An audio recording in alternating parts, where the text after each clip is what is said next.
West of you, these are images from the storm's impact on Lake Charles, Louisiana. That's an area that is still reeling after Hurricane Laura's punch just 6 weeks ago.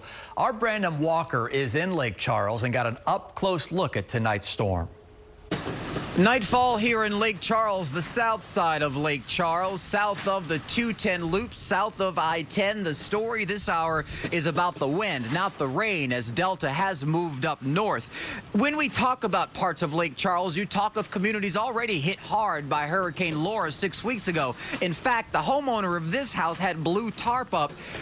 Delta came in and ripped it down a little while ago. They're concerned about potential leakage inside, but thus far, they haven't had that problem. Another concern here in their backyard, you see the fencing? It was Laura that knocked it down, and they're still dealing with that debris here to pick up. But throughout this neighborhood, it wasn't really necessarily a story of significant damage here. All be there wind, all be there a little nuisance flooding in the street. Folks here saying that they're just waiting for Delta to get out of the way so that they can wake up first light tomorrow morning and get a first glimpse of what Delta left behind. In Lake Charles, I'm Brandon Walker, KPRC Channel 2 News. Thank you.